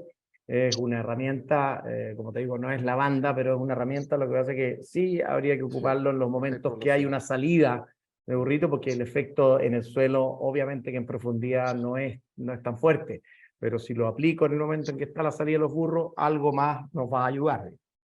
Sí, ahí aportar que, claro, la posición donde estén esas larvas, Eugenio, también es bien importante para tú saber cuándo posicionas el producto, si en la mitad de tu riego o al final de tu riego, si es que están más hacia la superficie. Así que es importante dentro de la calicata lograr determinar dónde está esa mayoría de población para tú poder definir la estrategia en el riego. Manolo, y Dime. cabe mencionar que es la formulación 50EW la que Sí, sí, sí, hace gracias. hace Sí, la pega totalmente. Sí, no, el Correcto. y hay que 40WP subirla. ni cantando. Y según lo que nos ha dicho Karina, hay que subir la dosis a 5 a 6 litros por hectárea. Así es. Gracias, Peter, por la aclaración. Totalmente de acuerdo. Es la Exactamente, formulación eso es. líquida, no la WP. Otra pregunta, hay varias preguntas, voy a avanzar un poquito más rápido. Opinión, Jordi, de calcio al suelo en post cosecha. O Gonzalo, que también por ahí tú lo mencionaste. Sí, mira, el tema es, como les dije, analizar el suelo. Lo primero es analizar el suelo y ver en qué niveles estoy. Digamos. Si obviamente que estoy en niveles bajos, hoy día los calcios que podemos aplicar al suelo son más bien caros. El calcio que nos ha gustado un poquito más es el yeso, y el yeso me conviene más aplicarlo en invierno. Así que yo preferiría dejar la aplicación de yeso, que insisto es más barata, y la dejo para invierno. Perfecto. Perfecto, gracias, Jordi. ¿Quiere sumar algo, Gonzalo? No, muy de acuerdo con Jordi. O sea, Buenísimo. un manejo del yeso, yo creo que, me imagino, Jordi, que estáis pensando por el tema si es que analizar desde ya en post cosecha si es que hay algún problema de compactación. Claro, Entonces, pero claro, es una más el forma, de hecho, contenido, o sea, que tu contenido de yeso exacto, esté en lo que necesita el suelo, que lo mostré ahí en las tablas que nos pasó Rodrigo. exacto. Y obviamente, ahora, Ujú. el yeso siempre me va a ayudar a estructurar el suelo, o sea, siempre va a ser un aporte. Exacto. Como yo lo Va de aplico la mano. arriba, necesito bastantes lluvias para incorporarlo, digamos, o sea, no es fácil. O sea, yo trataría de ponerlo a principio de invierno hoy día, que lo hemos puesto tarde, porque da lo mismo, si tenéis microexpresión también te ayuda, pero el ideal es que ayude las aplicaciones. Incluso lo hicimos en VMesa mucho tiempo atrás, digamos, aplicar vía riego durante todos los riegos, digamos, para lograr aumentar esa conductividad eléctrica que hacia el sur era deficitaria. Logramos efectos muy interesantes en consistencia de la fruta, muy interesante, pero el dolor de cabeza que era estarlo aplicando era una locura. O sea, quizás es preferible agregar grandes cantidades durante el invierno y lograr ese efecto. En eso nos falta trabajar bastante, creo. Buenísimo. Seguro. No hay más. Hay varios agradecimientos, Jordi, así que estamos también en la hora. Agradecerles a todos. Gracias, Jordi. Disculpa, Gracias, Gonzalo. Manolo, Sí, tenía algo que Jordi, decir. otra consulta. Con tu experiencia y como productor también de cereza, ¿qué sabor de boca te deja la temporada? ¿Cómo crees que nos va a ir con la cereza? Mira, el sabor de boca de la temporada me deja, lamentablemente, siempre nos falta saber más y nos falta, y todas las temporadas nos sorprenden con algo, digamos. Entonces, uno se siente y dice, ¿qué explicación van a sacar este año? Como que me da lata eso, digamos, de no poder tener todo dominado, digamos. Obviamente que hemos avanzado, y muchos han avanzado por distintos lados, mucho más que lo que teníamos hace 10, 15 o 20 años, pero nos falta. Y la temporada, como te dije al momento, queremos estar todos calladitos esperando que pase lo más normal posible, que no tengamos ningún evento. Hoy día prácticamente estamos en manos del mercado. O sea, nuestras frutas ya salieron, creo que la selección se hizo bien, todos los embalajes, los porcentajes fueron más bajitos, la calidad de la fruta que va en las cajas debería ser mejor. Insisto, tuvimos muchos casos de frutas más sensibles, de azúcares más al justo, esta pelea de también cocer temprano, que lo dije por ahí en ¿cómo se llama nuestra charla? Y que podía ser peligroso. Todos nos desesperamos un poco, pero creo que lo que dan las cajas, al menos de opening, es muy bueno. De sabor me atrevería a decir que puede ser un poquito al justo, me hubiese gustado un poquito más. Las cerezas que estoy probando hoy día, en las cosechas tardías, que no aplicamos adelantadores, ninguna cosa, debo reconocer que están mejores. Así que quedamos al son de lo que pase en este año nuevo chino, que no haya ningún cierre, que no hayan bloqueo. Anunciaron por ahí que China se abría al ingreso ya, cambiar ¿cómo se llama? El modelo en el cual estaba el COVID allá, así que eso es muy positivo. Así que me quiero quedar calladito y conversemos hacia fines de enero mejor, a ver qué pasó. Me gustaría que pasara rápido esto, porque nos tiene como en asco, ¿verdad? Trabajar todo el año para que en el fondo te avisen que encontraron esto, que encontraron lo otro, o que hay COVID y qué sé yo, y que los viejos no quieren distribuir las frutas, qué sé yo. Hasta el momento todo ha sido regularcito, digamos, ¿no? Por ahí lo han señalado varios comerciales, y creo que ojalá se mantenga así, Pedro. Perdón, Gracias, Jordi. Eugenio, pelado. Perdón, que es la última pregunta. ¿Qué opinas, Jordi, de las variedades nuevas? Frisco, Sutariana. No hemos hablado de eso. Gracias, Peladito. pregunta, Eugenio. pelado. Mira, tenemos bastante por ahí también con mis socios plantamos algo, digamos, no menor, así que creo que hemos estudiado muchas de las variedades nuevas, guardando cajas en almacenaje desde hace tiempo. O sea, hay algunas incluso que me las conozco por número y no por nombre. Pero, por ejemplo, la Suiteriana, la Pacific, son, creo que, buenas variedades, van a dar la pelea, son más tempranas que Santina, de todas maneras. Pelean en calidad de todas maneras sobre Royal, independiente que este año hayan por ahí sacado que la Suiteriana se cosechó un poquito más tarde, están basados en 3, 4 árboles que están que no es un plantel, digamos. Realmente información vamos a tener muy potente el próximo año, Eugenio, con bastantes huertos entrando en producción ya más firme.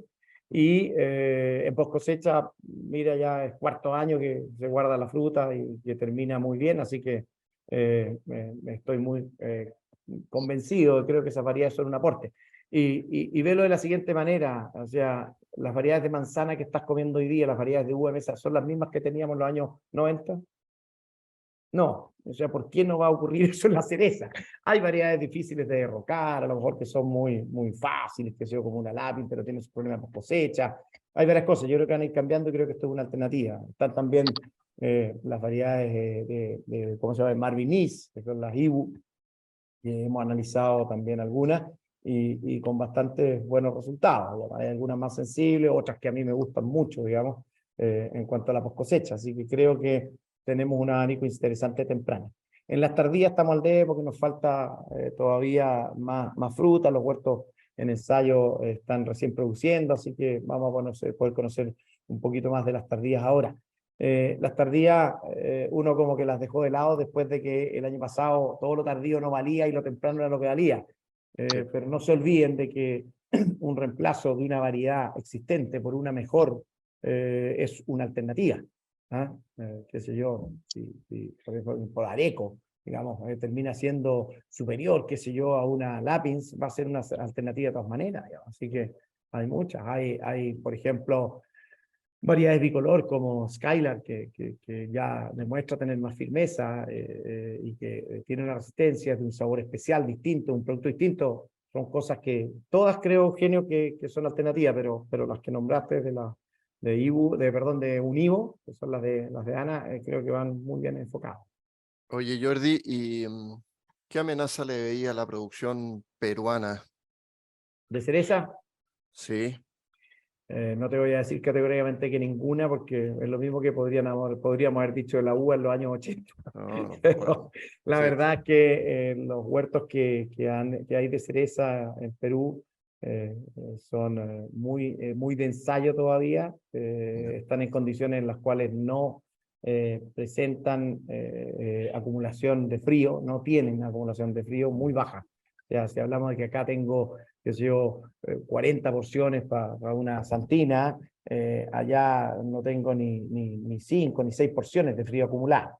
Entonces, no creo, a no ser que se inventa algún artificio fisiológico como el que se trabajó en uva de mesa, y esta poda que fue desarrollada con técnicos de Brasil, que es la poda de flujo, que aumentaron la fertilidad, algo de ese estilo podría ser, pero hoy día inmediatamente no veo una competencia. Pero bueno, la pregunta, porque hay que estar atento a todo eso, digamos. Hacia el norte de Perú, la sierra eso es no- impantable, pero hacia el norte pueden haber lugares más bajos de la sierra que sean un poquito Claro. más asequibles y plantables, así que no quiero No, decir y nada al respecto. claro, te lo mencionaba porque claramente en Uva de Mesa los mirábamos bien de lejos hace unos años y hoy día los miramos nosotros de lejos a ellos. Entonces, pero Exactamente. también va la pregunta porque también estamos haciendo prospección de cerezas hacia el norte de Chile, así que va a estar un poquito también como las variedades nuevas nos van a permitir ir abriendo nuevas de zona de producción dentro de Jordi, Chile y hacia el norte. Exactamente. Jordi, tú como productor como productor, ¿vas a seguir plantando cerezos? La verdad es que lo decidimos. Al hueso la pregunta. Mis socios Ese son Peter, bastante ese más, Peter Buena, Pedro. mordiendo. mis socios son Verde bastante más Peter. potentes que yo, digamos, pero hemos decidido, digamos, en la última huerto hacernos un poquitito más chico en cereza. Plantamos un poquito más de cereza, pero crecimos en otras especies, en ciruela, crecimos un poquito más, digamos. O sea, creo que hay que tener cuidado con seguir en la cereza. Hay que tener cuidado con lo que siempre hacemos como chilenos. Nosotros tenemos, algunos lo dicen que es una gracia, y otros lo miramos como algo deficiente.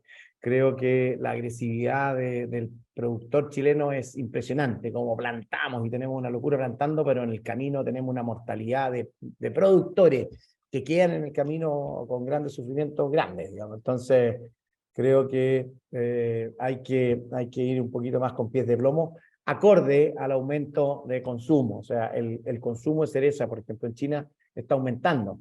Estoy hablando del consumo, no del año nuevo. El año nuevo chino es otra cosa. El año Es nuevo otra chino cosa. es una venta, es otra cosa. Paralelo al año nuevo, el consumo de cereza, obviamente, dado el volumen que llega, está aumentando. Entonces, van a empezar a tener más importancia las calidades de la fruta, las características de la fruta, y creo que por ahí sí, pero no en llegar y ponerse a plantar como loco temprano, porque todavía hay espacio temprano. Claro, vamos a ir bajando los precios y así lo hemos hecho siempre como industria. Muy agresiva, pero con muchas bajas en el camino, digamos. ¿Qué censo tiene idea de hectáreas plantadas, Jordi? Ayer me llegó un dato, no sé la realidad, pero en un cálculo que hacíamos hace unos años, deberíamos estar sobre las 60.000 hectáreas. Así que creo que ayer creo que me hablaron de 61, 62 mil, no sé si será real ese dato. Creo Mira. que lo sacamos en base al... Antes era muy fácil porque había un vivero que vendía todos los patrones, los portinjertos, entonces era un poquito fácil hacer el cálculo en base a 1.000 plantas por hectárea, qué sé yo, y uno veía. Hoy día hay muchos laboratorios, hay mucha producción de planta externa, entonces hoy día todavía estamos en un cálculo que hicimos hace unos años de que 5.000, 6.000 o 7.000 hectáreas al año están entrando en producción y otras 5.000, 7.000 están aumentando de un primer año de producción a un segundo. Todavía estamos en esos años, digamos. Entonces, recién este freno que se puso el año pasado y antepasado va a hacer que pare un poco el crecimiento de aquí al próximo año. Así es. Gracias, Jordi. Bueno, nuevamente agradecer. Gracias a todos por pasadito. escucharme y por, ¿cómo se llama?, escucharnos atentamente. Digamos, vi que ahí están todos pendientes, así que muchas gracias a todos. Gracias Jordi, gracias Gonzalo, gracias a todos. Gracias a también todos. a Juan Gracias al Buenísimo. equipo y a los que vi por ahí, asistentes. Súper bueno. Muy bien. Marcelo, Claudio Muñoz, que Gracias a están todos por también al supuesto. equipo de Copeval, que nos acompañó Así también es. en esta Saludos, reunión. Claudito, que También no sabía que agradecerles a estaba ellos. Claudio, así que bien. Al equipo I+D de Copevar, que nos ayudaron también a Exactamente, invitarlos a todos agradecerlos ustedes y también a estuvieron ellos. presentes hoy día. Muchas gracias, muchas gracias. Saludos a todos. Que estén muy Chao. bien y será hasta... Muchas gracias, Chao, Jordi. Jordi. Muchas gracias a todos. Chao, Manuel. Hasta la próxima. Gracias Juan Pablo. Gracias. Chao, Chao, chao. gracias. Que esté bien. Cuídense. Chao, Jordi. Nos vemos. Chao. Feliz año. Feliz Eso. año. Chao. Sí, pues. Felicidades Feliz año a todos. Feliz año a Chao, todos. chao. Que Pásenlo sigan bien, los- pero pórtense bien. Chao. Eso. Chao.